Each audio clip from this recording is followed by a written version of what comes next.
Assalamualaikum warahmatullahi wabarakatuh. Perkenalkan, nama saya Raffi Rizky dengan NIM 2007438. Di sini saya akan melakukan observasi lapangan, yang dimana di sini kita akan observasi pada alat berat, yaitu ekskavator. Di sini saya akan menjelaskan beberapa atau subjeknya. Yang pertama, pengertian ekskavator, kemudian ada komponen-komponen yang ada pada ekskavator, dan cara pengoperasian dan perawatan pada ekskavator.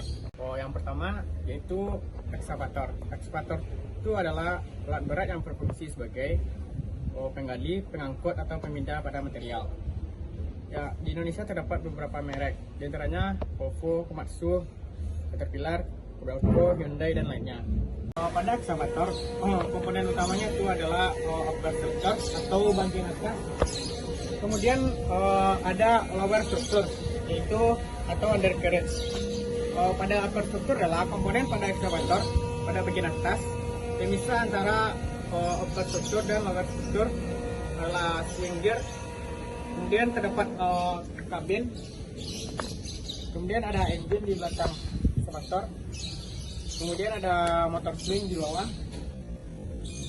dan boom. Kemudian ada arm, dan di bawah sini ada bucket. Jadi pada bagian undercarriage, komponen untuk jalan pada ekskavator, saya akan menjelaskan komponen yang ada pada ekskavator. Yang pertama ada bucket. Bucket berfungsi untuk mengambil material dari satu tempat kemudian dipindahkan ke tempat lain. Kemudian di sini ada link I berbentuk huruf I. Kemudian di bawahnya itu ada link A karena ini menyatu. Kemudian ada arm, berfungsi untuk membantu pengambilan material oleh bucket arm. Kemudian ada arm cylinder, yang dimana sebagai komponen pembantu menggerakkan bucket. Kemudian ada boom. Boom berfungsi untuk menghubungkan arm ini dengan bucket. Kemudian ada boom cylinder.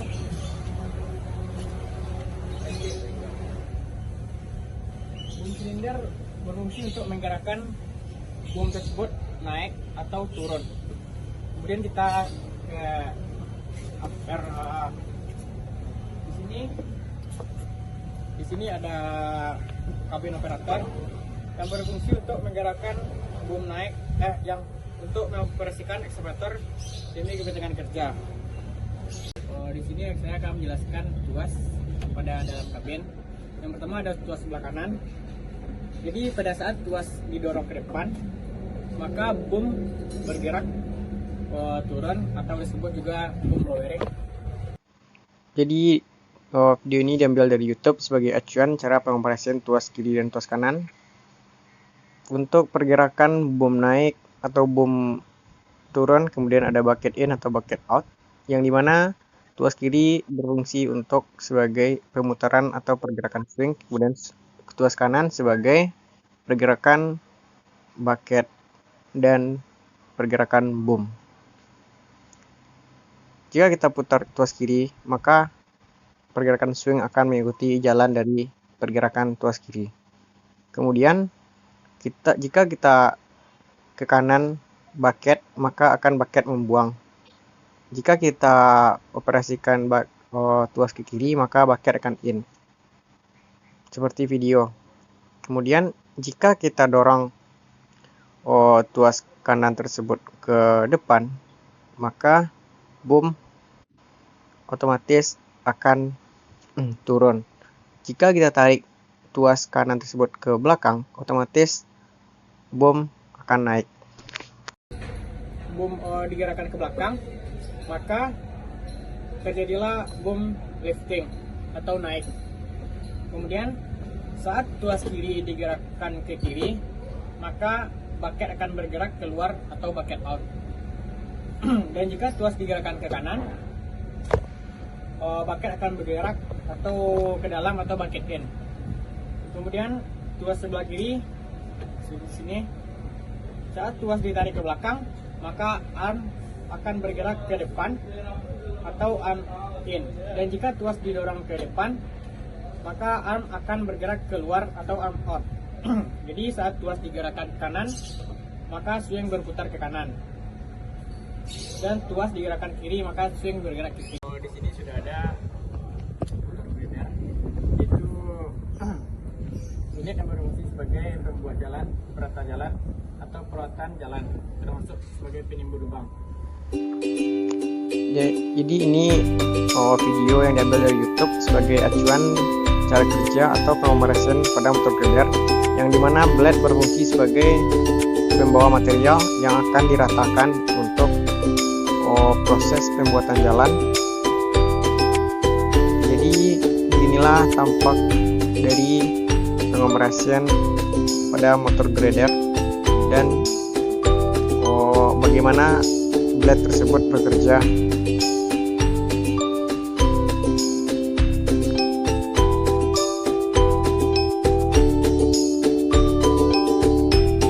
Jadi di motor grader ini ada beberapa komponen. Yang pertama ada counterweight sebagai pemberat pada motor grader. Kemudian ada frame,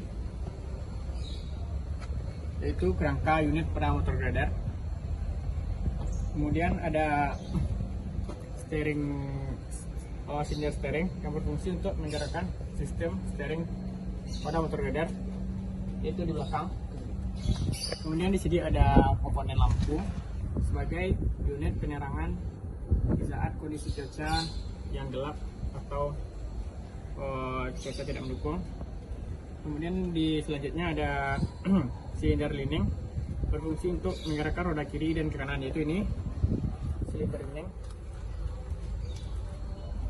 Kemudian ada motor silket berfungsi untuk menjalankan circle agar dapat berputar, yang di sini. Kemudian ada circle sebagai pengatur perputaran blade sesuai dengan kebutuhan dalam pekerjaan. Ini ada. Baiklah, sekarang kita akan mengobservasi alat berat, yaitu kompaktor. Di sini kompaktor berfungsi untuk sebagai pemadatan jalan, perata jalan. Jadi dapat kita lihat pengoperasian motor grader pada perataan atau pemadatan jalan. Kita dapat melihat video yang diambil dari YouTube dikarenakan di saat observasi tidak adanya proses atau pengoperasian karena saya melakukan observasi di bengkel. Kemudian kita akan mengidentifikasi beberapa komponen utama pada kompaktor, yang dimana di sini ada drum. Jadi pada kompaktor yang kita lihat ini terdapat single drum di bagian depan, dan kemudian ada dua roda belakang sebagai penggerak utama dari kompaktor tersebut. Selanjutnya kita menuju sisi kiri atau sisi kanan daripada kompaktor. Di sini ada yang bernama frame atau roller frame. Kemudian yang di sini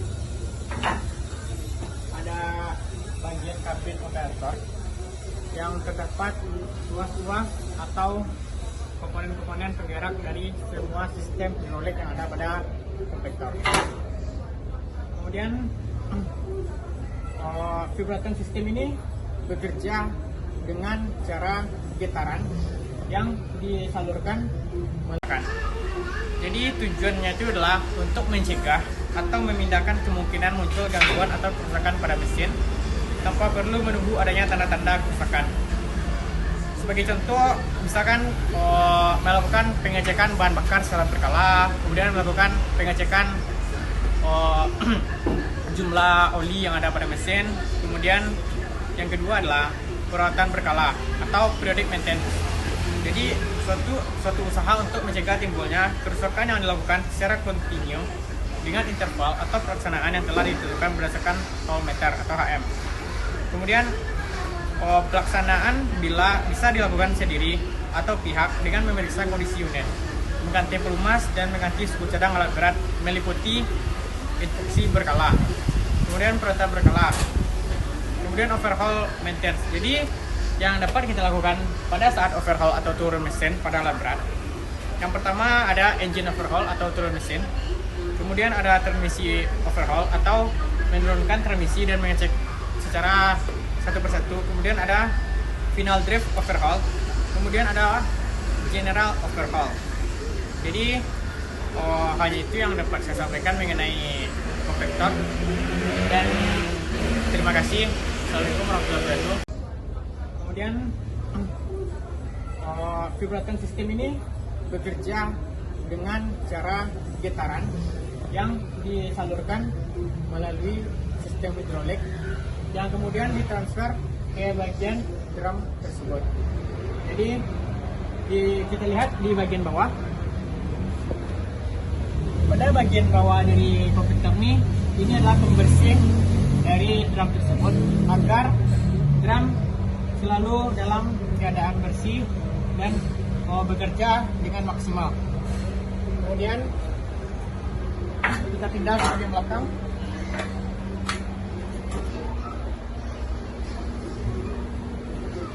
Di bagian belakang terdapat engine yang dimana semua penggerak mesin terdapat di dalam penutup mesin tersebut. Kemudian di belakang ini ada pemberat dari kompaktor itu tersendiri. Kemudian kita lihat di bagian kabin ini sudah menggunakan ada radio, kemudian ada AC, kemudian ada tuas-tuas yang berfungsi untuk menggerakkan semua sistem hidrolik di sini.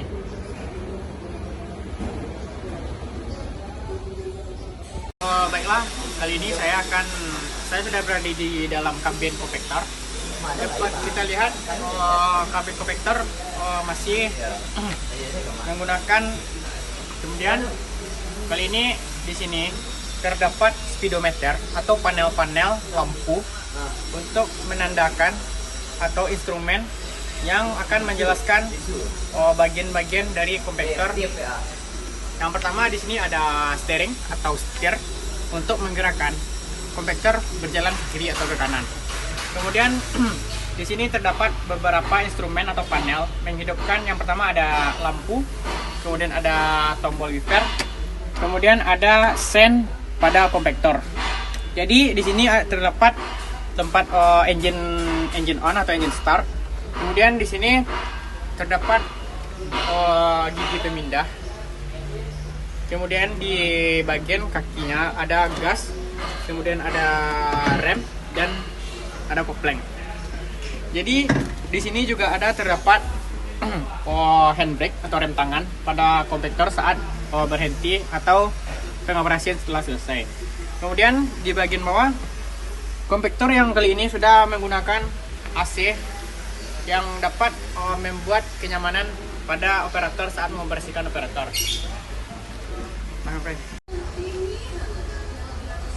Baiklah, kali ini saya akan menjelaskan beberapa perawatan yang kita lakukan pada kompaktor di belakang.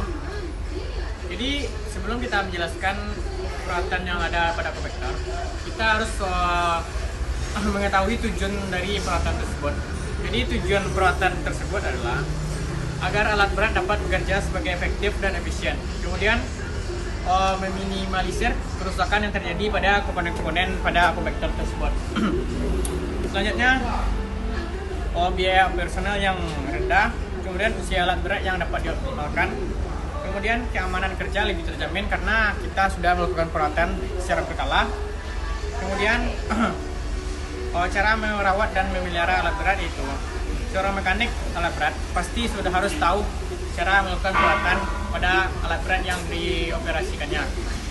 Itu dengan yang pertama adalah melakukan pengecekan alat berat sebelum dan sesudah dipergunakan. Jadi tujuannya itu adalah untuk mencegah atau memindahkan kemungkinan muncul gangguan atau kerusakan pada mesin tanpa perlu menunggu adanya tanda-tanda kerusakan. Sebagai contoh, misalkan melakukan pengecekan bahan bakar secara berkala, kemudian melakukan pengecekan jumlah oli yang ada pada mesin, kemudian yang kedua adalah perawatan berkala atau periodic maintenance. Jadi suatu usaha untuk mencegah timbulnya kerusakan yang dilakukan secara kontinu dengan interval. Baiklah, selanjutnya kita akan mengidentifikasi pengertian komponen, peralatan, dan fungsi dari forklift. Yang pertama, pengertian dari forklift adalah peralatan pengangkut angkat lifting yang menggunakan garpu atau fork dan yang menggunakan sistem hidrolik sebagai media tenaga pengangkat. Adapun penggerak utamanya yaitu ada menggunakan diesel engine, kemudian gasolin, tapi forklift yang ada di belakang kita saat ini menggunakan mesin diesel atau berbahan bakar solar karena memungkinkan untuk pekerjaan di luar atau di lapangan seperti lingkungan di sekitar. Kemudian forklift diesel dengan tenaga engine diesel lebih besar power atau torsinya dibandingkan forklift jenis lainnya.